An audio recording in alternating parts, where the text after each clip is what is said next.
What happens when the palace doors quietly close, not with a bang, but with silence? When a once senior royal, born into privilege and position, suddenly finds himself standing alone, no official backing, no public show of solidarity, just a carefully worded distance that speaks louder than any statement ever could. Tonight, we're diving into the unfolding drama that has royal watchers asking one chilling question. Has Prince Andrew truly been cut loose? Hello and welcome back to the Crown Chronicles, your trusted source for in-depth royal analysis, exclusive insights, and the stories the palace doesn't always spell out directly. If you're fascinated by the inner workings of the monarchy, the power moves, the strategy, and the silent signals, make sure you hit that subscribe button and turn on notifications so you never miss a royal revelation. Now, let's get into it. For years, Prince Andrew's presence within the royal sphere has been complicated. Once known as the Queen's favorite son, the Duke of York enjoyed status, military honors, and a prominent role within the firm. But today, the landscape looks very different. According to a royal author speaking exclusively, the palace is sending a very clear, and very deliberate, message: Andrew is on his own. And that statement carries enormous weight. This isn't about a minor disagreement or temporary distancing. This is about survival, institutional survival. The monarchy, particularly under King Charles III, is navigating a fragile era. Public trust matters more than ever.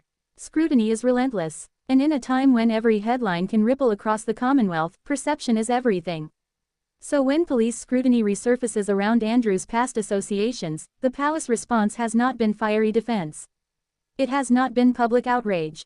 It has not even been a firm denial campaign. It has been distance.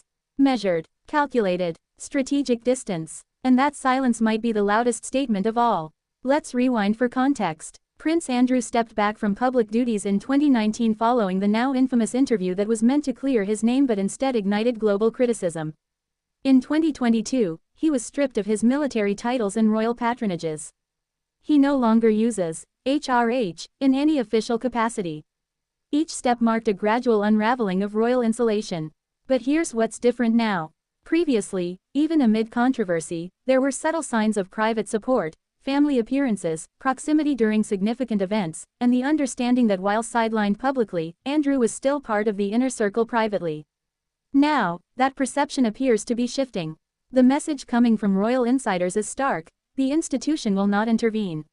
No coordinated defense strategy, no palace-led rebuttals, no symbolic public gestures. In royal language, that's seismic. Why does this matter? Because the monarchy operates on unity.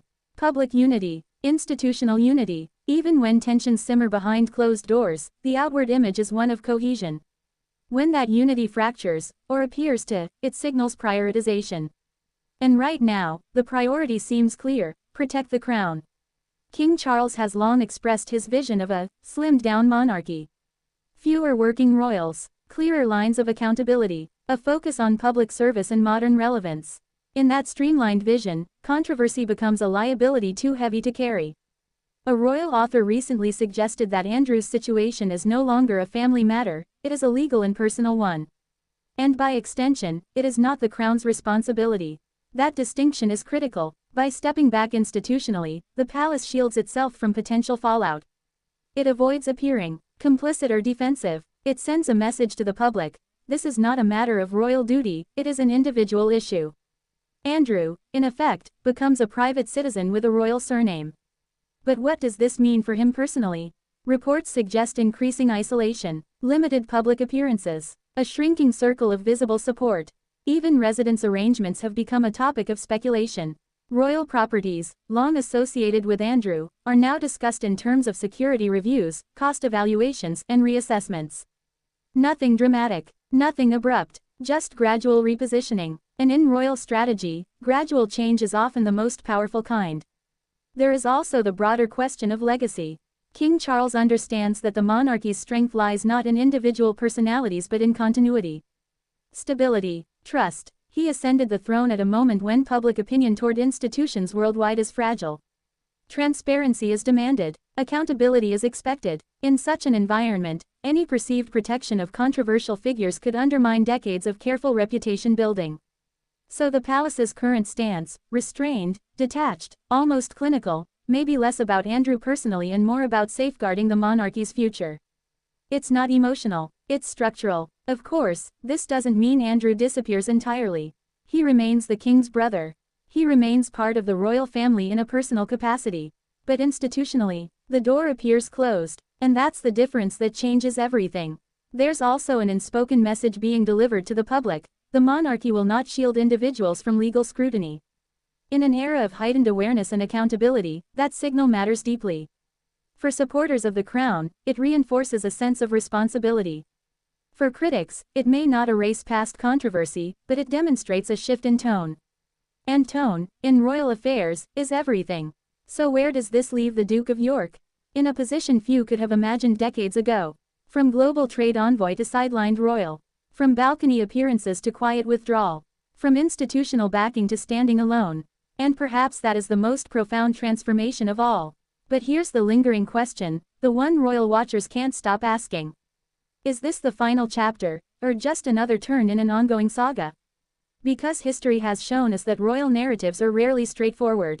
Circumstances evolve, public sentiment shifts, legal processes unfold. For now, however, the palace's posture is unmistakable. No defense campaign, no reintegration roadmap, no visible intervention, just distance, calculated distance. And in the world of monarchy, where every appearance, every word, every seating arrangement carries meaning, distance speaks volumes. It tells us that the crown comes first. Always. As this story develops, we'll continue bringing you the insights, the analysis, and the deeper context behind the headlines, because at the Crown Chronicles, we look beyond the surface to understand what's really unfolding inside the palace walls. If you found this breakdown insightful, don't forget to like, share, and subscribe. Your support helps us continue delivering thoughtful royal coverage that goes beyond the tabloid noise. Until next time, stay curious, because in the world of royalty, what isn't said often matters more than what is. See you in the next episode of the Crown Chronicles.